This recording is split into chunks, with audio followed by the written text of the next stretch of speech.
자, 지금 나오실 분은 민원연 알고 있죠? 그리고 또 한 분이 같이 나오십니다. 이분은 MBC에서 잘린 분이에요. 잘렸어도 이유 없이 잘린 사람이에요. 그렇죠. 도대체 이분은 왜 잘리는지 모르나, 그러나 잘린 이후에 스피커를 만들어서 나름 잘 나가고 계신 박성재 기자님도 같이 나오십니다. 두 분 모시겠습니다.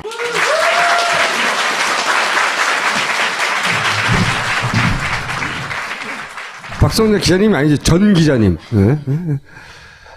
이분이 왜 나오셨는지는 조금 이따 말씀을 하실 거고. 우선 지금 종편이 아수라장이에요. 네. 우왕좌왕. 네. 스탠스를 이렇게 했다가 시간 단위로 바뀌어요, 막. 여기 욕했다가, 아닌가? 여기 욕했다가. 맞아요. 유일하게 남아있는 건, 막, 박근혜 대통령 공격하다도, 맞다. 문재인도, 문재인 씹어야지. 이것만 변하지 않았어요. 근데 얘 진짜 웃긴 게 제가 본 것 중에, 문재인 전 대표가 고국내각제안 했잖아요. 네네. 그러면서 뭐 중대 결단을 하겠다고. 네. 아니, 지금 말이지, 응? 국가가 불안한 상태에서 야당 지도자가, 응? 중대 결단 이렇게 해가지고 협박하고 말이지. 사람들 불안하게 만든다고. 네. 막 공격했어요. 조금 있다가 안철수 전 대표가 하야라! 해버린 거예요. 문재인만 까야 되는데. 안철수를 까면 안 되는데. 갑자기 똑같은 말 했던 사람이, 이렇게 시국이 엄중하다고 막. 한번 보세요. 예. 네. 박근혜 국정파탄 게이트를 대하는 종편 출연자들의 태도, 한마디로 우왕좌왕 쇼를 하고 있습니다. 먼저 민영상 교수, 이영작 교수 두 분의 3단 변신을 보시죠. 정말 충격입니다. 사실이 아니기를 바랍니다. 제가 대통령이라도 신뢰할 수밖에 없죠. 대한민국에 들어와서 죽어야죠. 모든 것이 박근혜 대통령의 책임이지 무슨 정치인들이 그 옆에 가서 용기를 내고 조언을 하고 말고 하는 것은 저는 아무런 의미가 없다. 박근혜 대통령 아무리 얘기해도 수용하고 했습니까? 안 했지 않습니까? 그동안에 우병우 수석팀에 있어서는 우리가 기대할 바가 없었지 않습니까? 또 30일 날은 검찰이 가서 공항에서 긴급 체포하는 게 형평성에도 맞고요. 공정성에도 맞죠. 그때까지는 어떻게 보면 우병우 검찰 아니었습니까? 네. 근데 최재경 검찰이었으면 갔을지도 모르죠. 민영삼 교수의 3단 변신의 끝은 최재경 신임 민정수석에 대한 찬양이었네요. 민망합니다. 이영작 교수는 언제는 하야하라더니 이젠 또 박 대통령의 어리석음은 죄가 아니라네요. 박근혜 대통령 연설문을 좀 고쳤다라고 나왔는데 상당히 센스 있게 잘 고쳤더라고요. 제가 보기에도. 나라를 생각하신다면은 지금 하야하시는 것이 옳다고 생각합니다. 그러나 문제는 검찰이 밝혀낼 게 없다는 게 고민이에요. 네. 그게 대통령이 예를 들어서 최순실이 믿었고 최순실이 믿은 것은 어리석은 죄지 어리석은 거지 그건 죄라고 할 수는 없어요. 불멸의 사랑을 하는 황태순 정치평론가는 대통령과 최순실을 갈라치기 하다 유체이탈의 원조는 고 노무현 대통령이라고 우깁니다. 저 돈을 갖다 35억을 받은 건 최순실이 아닌가요? 정유라가 아닌가요? 네. 그거 좀 예. 마치 듣기에 따라서는 박근혜 대통령이 이른바 아니요. 박근혜 대통령이 최순실을 시켜서 돈을 뜯었다는 듯이 그건 뭐 법적인 어떤 정황이 나온 것도 없는 상태에서 일방적이기는 좀 곤란해요. 대통령이 강압적으로 그 팔다리를 꺾고 그야말로 발목을 꺾어서 흔한 일을 강탈하고 뜯으라고 그랬겠습니까? 코로나에 계속 몰리면서 변년할 수밖에 없는 그런 것을 같이 단순 비교하면서 노무현 대통령은 참 보면은 그 당시에 모든 옆에 사람을 품어 안았고 박근혜 대통령은 유체이탈합법의 원조가 사실 노무현 대통령입니다. 네. 조갑재 대표의 한결같은 박 대통령 사랑은 민환연이 인정하겠습니다. 물었답니다. 그분이 애국심이라고 생각해요. 이럴 때 그 마음을 버리지 않아야 돼요. 박근혜 대통령에 대해서 물었답니다. 좋을 사람은 저 김정은밖에 없습니다. 그렇죠. 농담삼아 이 광화문에서 박근혜 욕하기 대회를 한번 했으면 좋겠어요. 그래, 욕하고 싶은 사람 전부 다 여기 모여가지고 상욕을 하든지 해가지고 이런 식으로 해가지고 배출되는 시기가 오긴 옵니다. 그때 되면 사람들이 냉정하게 생각할 거예요. 어떻게 생각하냐? 이걸 대통령을 몰아낼 정도냐? 더구나 지금 핵무장한 북한하고 대결해야 되는 우리의 군 통수권자를 이렇게 흔들어서 국가한테, 우리한테, 내한테 도움이 되겠느냐 하는 식으로 생각이 갑니다. 우리가. 반드시 우리 국민들이 글로 가요. 대통령 감싸기에 뉴페이스로 등장한 장성호 교수와 TV조선 박종진의 라이브쇼에 폐계쇼로 마무리하겠습니다. 우리가 국가의 영속성이라든가 민주적인 정치 질서가 이어지려면 대통령의 권위도 어느 정도 인정을 해줘야 되지 않겠습니까? 그러나 대통령이 이미 사과했지 않습니까? 그리고 그 사과라는 것은 진정성이 있다고 봅니다. 사과를 한번 했는데 그 다음에는 이제 검찰 수사가 지금 진행되고 있지 않습니까? 또 우병우 수사가 또 발표되지 않겠습니까? 그 결과를 놓고 대안을 가지고 사과를 해야지 매일 나와서 할 수는 있지 않겠습니까? 대통령이 그러면 권위도 없고 잘못했다고 매일 하면 국민은 누굴 보고 따라갑니까? 우리도 사실은 글쎄, 지금이야 이렇게 자유롭게 떠들지만 우리 지금 3개월, 2개월 전만 해도요, 절대 최순실의 최도 못 떠드는 게 우리 사실 맞지 않습니까, 우리도. 우리도 양심 고백합시다. 잘 몰라서 그래서 사실은 그때도 할 말이 있었지만, 네, 못했습니다. 네, 전부 다 고백할 게 많이 있을 겁니다. 국회에 그걸 넘겨주고 국회에서 논의하도록 하면 결국은 다 삐걱거리게 돼 있거든요. 각 당의 이해가 다르기 때문에 그런 걸 요구하고 그 다음에 내년 대선 때까지 시간이 좀 있지 않습니까? 그 기간에 결국은 박 대통령에 대한 심판이라기보다는 거국 내각, 야당 주도의 거국 내각에 대한 심판 그거를 노려야 하는 것이 합당한 전략이다라는 생각이 들고요. 그러니까 이제 야당이 거국 내각을 이제 거부한다고 태세 전환을 하고 공격하기 시작하려고 하는 거죠. 예. 네. 종편도 다 보조를 맞춰야 되는데 조선일보는 지금 박근혜 대통령이 살아나면 자기도 죽거든요. 근데 어찌됐던 간에 지금 이 공을 민주당에게 넘길 수 없다라는 게 이제 확실한 거고요. 그러니까 저 마지막에 나온 분이 하는 말이 이제 그 공을 그냥 국회에 던지고 국회에서 우왕좌왕 하면서 계속 이게 길어질 것이다. 그러면 그때는 책임을 국회 책임으로 돌리면 된다. 이런 주장을 지금 이제 코치를 하는 거죠. 나와서 자기들 전략을 막 말하고 있는 거예요. 네. 거의 범죄자를 두둔하는 이게 정도껏 해야 되는데 너무 심하다 마지막 발언은 그런 생각이 들었다. 박근혜 대통령을 심판할 게 아니라 거국 중립내각을 심판하게 될 그렇죠. 것이다. 그러니까 네. 야당을 심판하고 그것이 심판하고. 이제 청와대의 출구 전략이다 이렇게 대놓고 이야기를 하는. 너무 급하니까 여론에 따라서 박근혜 대통령 공격하지만 그러나 문재인이 그 표를 가져가면 안 된다고 생각하니까 끊임없이 문재인을 까는 그 하나만 유지되고 나머지는 다 보조가 안 맞아요. 그리고 아까 사실은 고 노무현 대통령에 대해서 유체이탈 화법의 원조라고 황태순 씨가 말했잖아요. 근데 근거가 없어요. 그 뒤에 한마디도 못해요. 그냥 화가 난 거야. 왜 박근혜 대통령의 사과를 폄하하느냐. 이게 너무 분해서 그 유체이탈 화법은 고 노무현 대통령이다라고 하는데 근거 한마디도 못 대고 저렇게 그냥 막말을 하고 끝내버렸거든요. 그 청와대 기자단 손이 없냐 입이 없냐 왜 질문을 안 하냐 대국민 담화 할 때 대통령 대국민 담화 때 그게 이제 지금 굉장히 화제가 되고 있잖아요. 그래서 이 문제를 오늘 꼭 이야기했으면 좋겠다 싶어서 박성재 기자 모시고 나왔어요. 청와대 출입을 했었거든요. 그죠? 예. 청와대 출입한 적 없어요. 아니? 네. 그거 왜 나오셨어요? 나오라고 해서 나왔어요.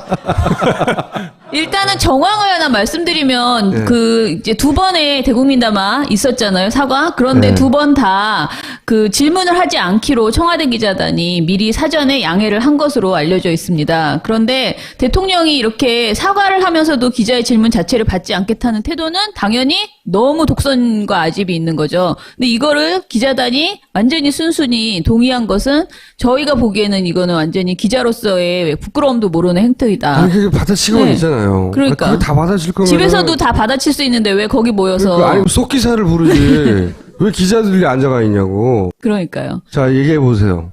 저도 이제 기자 생활을 했기 때문에 저는 이제 정치부 나갈 때 청와대는 안 나가고 정당 출입을 했었거든요. 네. 네, 근데 정당에서 사실 그런 일이 벌어질 수가 없어요. 절대로 없죠. 네, 뭐 당 대표가 얘기하던 대변인이 얘기하던 서로 이제 막 질의응답이 이루어지는데 우리나라는 청와대에서 유달리 그런 일이 많이 벌어지고 지금 정권 들어서는 장관들도 그런 짓거리를 많이 이렇게 행태를 보입니다. 예를 들어서 올 초에 그 유일호 경제부총리가 5명 장관 이렇게 같이 세워놓고 무슨 뭐 법안 통과해야 된다고 한번 담화문 발표한 적이 있는데 그때도 담화문 딱 읽고 나갔어요, 그냥. 예. 그래서 기자들이 막 쫓아가서 질문도 좀 하고 그랬었거든요.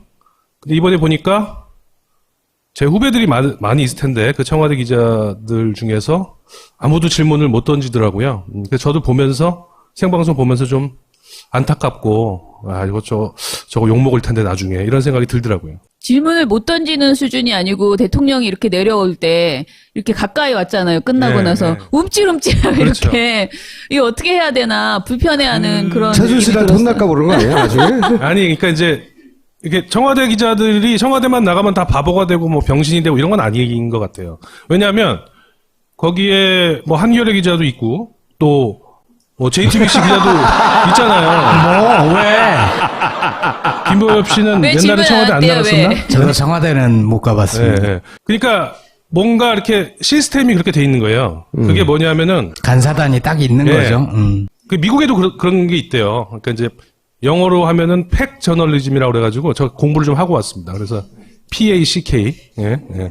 우리말로 하면 패거리 저널리즘이에요. 그러니까 쉽게 말하면. 그래서 출입처를 중심으로 기자단이 만들어지고 그 대변인이나 공보관이 이렇게 딱 중간에서 기자들과 어떤 자기 장관이나 뭐 이런 공공기관장과의 어떤 이런 거를 주관하는 모든 거를. 그리고 그 룰에 이렇게 따르지 않으면 약간 왕따가 되거나 뭐 징계를 받거나 이런 시스템이 있지 않습니까? 이게 이제 예전에 노무현 정부 시절에도 이걸 혁파하겠다 그래가지고 기자실 개혁한다 뭐 이런 말도 나왔었는데 이 시스템이 가장 그 안 좋은 쪽으로 고착화되는 데가 아마 청와대 아닌가. 제가 노무현 대통령 시절 기자회견을 좀 유튜브에서 모아가지고 갖고 왔어요.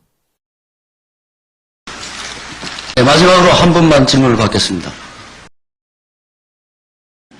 여야의 대선 자금의 공개를 촉구하는 의미에서 그 경선 자금도 차제에 함께 공개하실 의향이 있으신지. 지금 이제 대선 자금 공개 뒤에 어떤 정치 개혁을 촉구하고 계십니다. 만약에 받아들여지 않았을 경우의 수순 어떤 구상을 하고 계신지. 그 탈군이 중요한 수단인지 그리고 상징적인 수단이라고 생각하시는지를 좀 말씀해 주시고요. 불필요하게 국정혼란은 원인이 되고 있다는 지적도 있고요. 그리고 국정현안에 대한 대통령이나 관련 장관들의 지나친 앞서가는 발언이나 답변이 오히려 그 시스템을 작동시키는 것을 마비시키거나 좀 편향된 방향으로 흘러가게 한다는 지적도 있습니다. 정말 불편한 질문을 하는 사례들이 너무너무 많아서. 저게 원래 정상이죠. 이게 근데 당연한 줄 알고 살았거든, 이 시절에는. 네, 맞아요. 기자 이거 물어보면 당연한 거 아니야? 기분 봐도 할 수 없지. 생각해보세요. 그 검찰들 불러가지고. 검사 와야 돼요. 걔들 다 어디 갔어 지금? 그때 질문했던 게 우병우 아닙니까?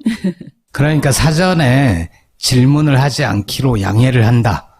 이런 식으로 됐을 때 그럼 기자단 쪽에서는 그러면 우리가 그 자리에 병풍 쓸 일이 없다. 그쵸. 그게 뭐 기자회견이야. 그 아래층에서 텔레비로 보면 되거든요. 그러니까 기자들도 거기 익숙해져 버린 것도 있어요. 그렇죠.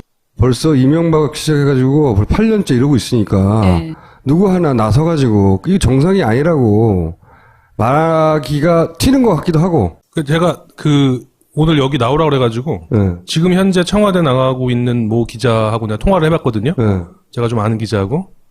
그랬더니 예를 들어서 그런 상황에서 사전에 조율이 됐는데 누가 왜 이선 후퇴 얘기 안 하십니까? 라고 이제 질문을 하면 약속되지 않은 그런 질문을 하면은 우선 기자들 사이에서 저거 튀려고 그런 거 아니야? 그렇지. 이런 분위기도 형성이 된다고 하더라고요. 그리고 출입을 못 하게 되겠죠, 그다음부터는. 그렇죠. 예.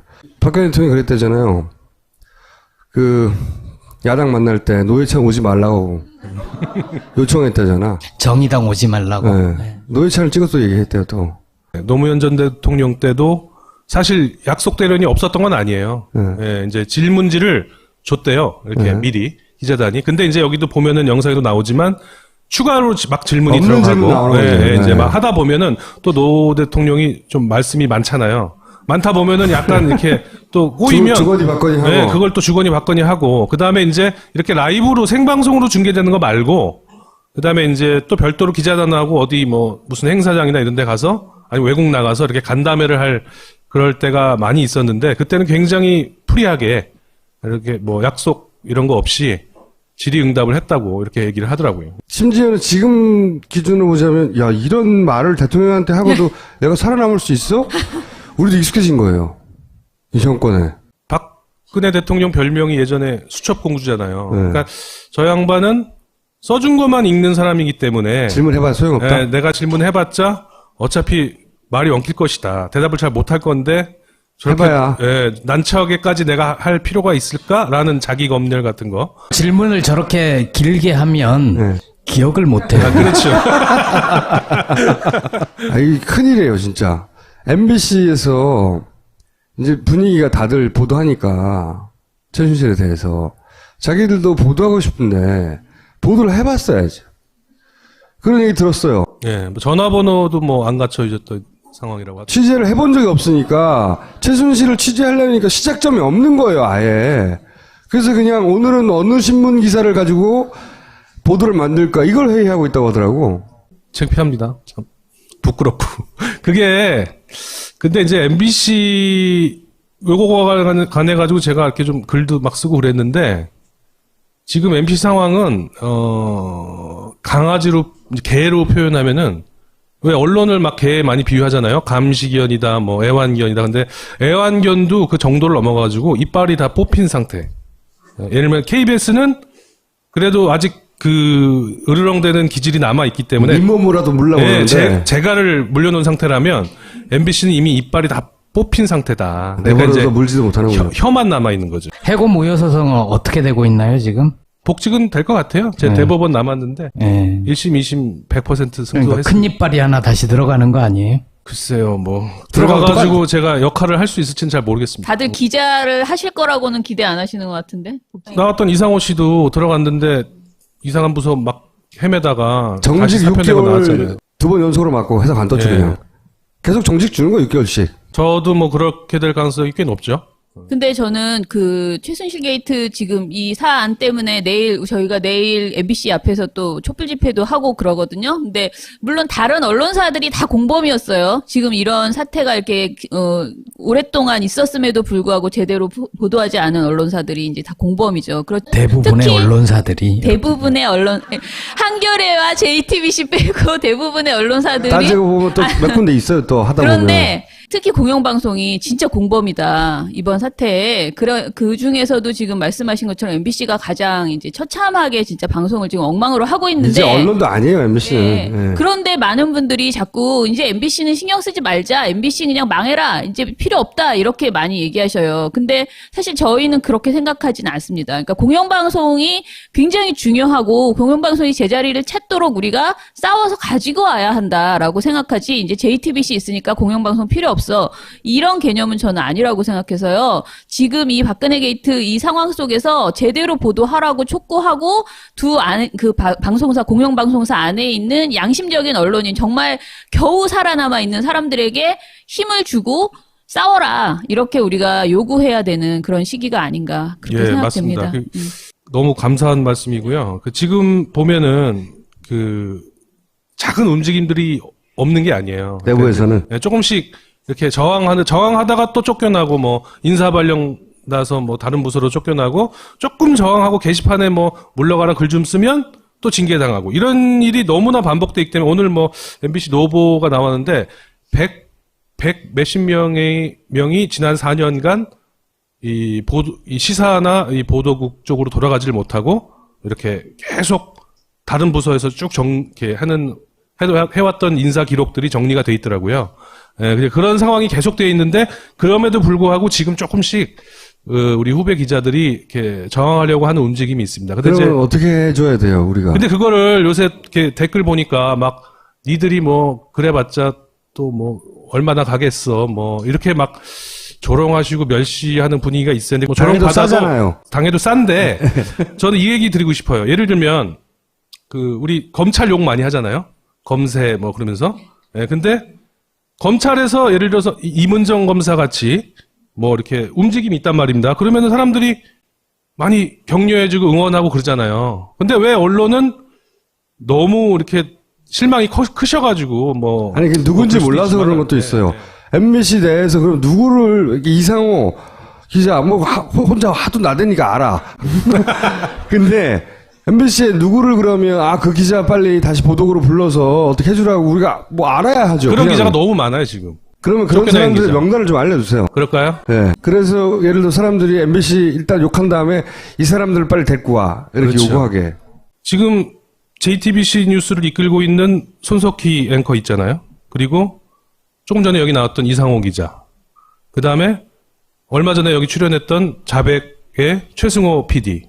다 어디 사람입니까? 아, 예전에 MBC에 왔다 했죠. 그러니까 몇 년 전에 MBC는 그런 사람들이 곳곳에 포진되어 있는 막강한 방송사였어요. 그리고 그런 방송사였기 때문에 이명박 박근혜 정권이 MBC를 죽이려고 낙하산을 보내고 뭐 방문지 이사들을 막 뉴라이트 집어넣고 해가지고 몇 년 동안 파업한 애들 막 해고하고 뭐 징계하고 막 정직 때리고 뭐 쫓겨내고 막 이래가지고 지금 이 지경이 된 거거든요. 이빨을 하나씩 뽑아가지고.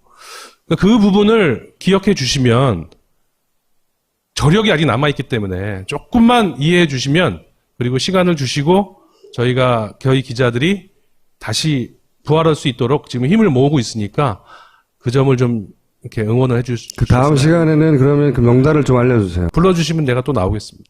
오늘 여기까지 하겠습니다. 감사합니다. 감사합니다. 명장의 빵. 더 이상 멀리 가실 필요 없습니다. 딴지마켓에서 클릭 한 번으로 만나보는 명장의 손길. 배곡 찹쌀떡, 옛날 팥빵, 리파이, 그리고 나가사키 카스테라까지. 제가 명장의 맛있고 건강한 빵, 프로린 브레드. 지금 딴지마켓에서 만나보세요.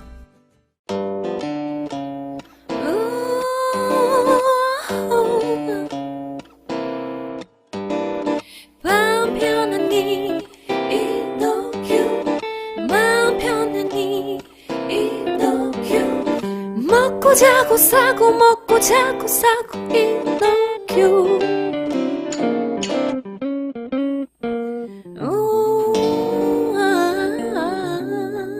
지금 딴지마켓에서 편안한 밤 이노큐를 만나보세요.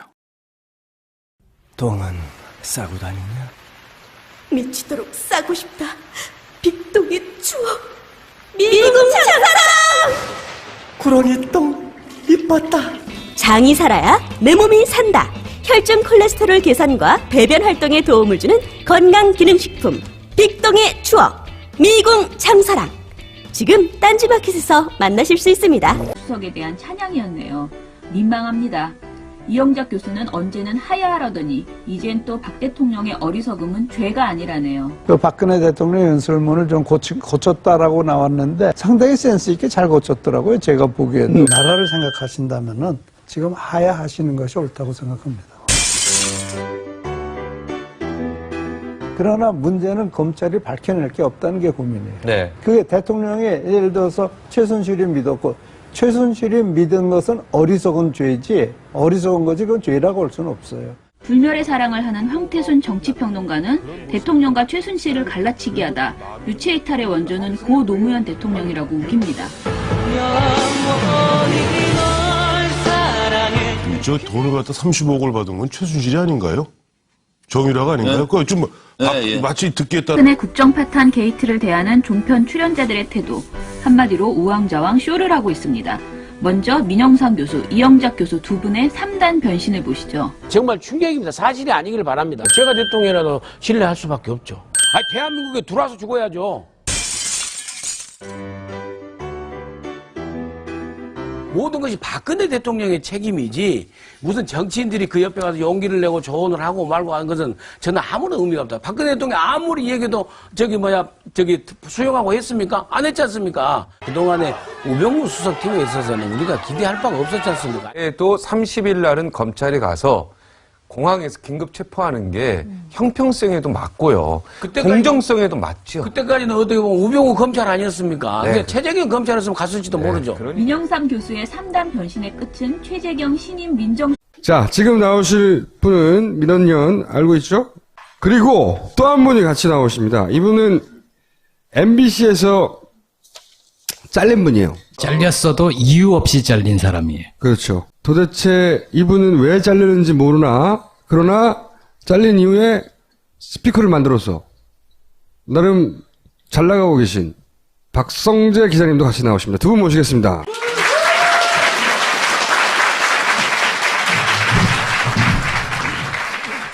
박성재 기자님이 아니지, 전 기자님. 네. 이분이 왜 나오셨는지는 조금 이따 말씀을 하실 거고. 우선, 지금 종편이 아수라장이에요. 네. 우왕좌왕. 네. 스탠스를 이렇게 했다가 시간 단위로 바뀌어요, 막. 여기 욕했다가, 아닌가? 여기 욕했다가. 맞아요. 유일하게 나서는 박근혜 대통령이 이른바 아니요, 전혀 아니에요. 저 박근혜 대통령이 최순실을 시켜서 돈을 뜯었다는 듯이 그건 뭐 법적인 어떤 정황이 나온 것도 없는 상태에서 일방적이기에는 좀 곤란해요. 대통령이 강압적으로 그 팔다리를 꺾고 그야말로 발목을 꺾어서 흔한 일을 강탈하고 뜯으라고 그랬겠습니까? 처음에 계속 몰리면서 변념될 수밖에 없는 것을 같이 단순 비교합니다. 노무현 대통령은 참 보면은 그 당시에 모든 옆에 사람을 품어 안았고 박근혜 대통령은 유체이탈합법의 원조가 사실 노무현 대통령입니다. 네. 조갑재 대표의 한결같은 박 대통령 사랑은 민한연이 인정하겠습니다. 물었답니다. 그분이 애국심이라고 생각해요. 이럴 때 그 마음을 버리지 않아야 돼요. 박근혜 대통령이 그래서 물었답니다. 더 좋을 사람은 저 김정은밖에 없습니다. 그렇죠. 농담삼아 이 광화문에서 박근혜 욕하기 대회를 한번 했으면 좋겠어요. 그래 욕하고 싶은 사람 전 남아있는 건 막 박근혜 대통령을 공격하다도 맞다. 문재인 씹어야지. 이것만 변하지 않았어요. 근데 이게 진짜 웃긴 게 제가 본 것 중에 문재인 전 대표가 거국내각 제안을 했잖아요. 네네. 그러면서 뭐 중대 결단을 하겠다고. 네. 아니 지금 말이지. 응? 야당 이제 국가가 불안한 사태에서 야당 지도자가 중대 결단 이렇게 해가지고 협박하고 말이지 사람들 불안해 만든다고 막 공격했어요. 조금 있다가 안철수 전 대표가 하야하라 해버린 거예요. 문재인만 까야 되는데 안철수 까면 안 되는데 갑자기 똑같은 말 했던 사람이 이렇게 시국이 엄중하다고 막 한번 보세요. 예. 네.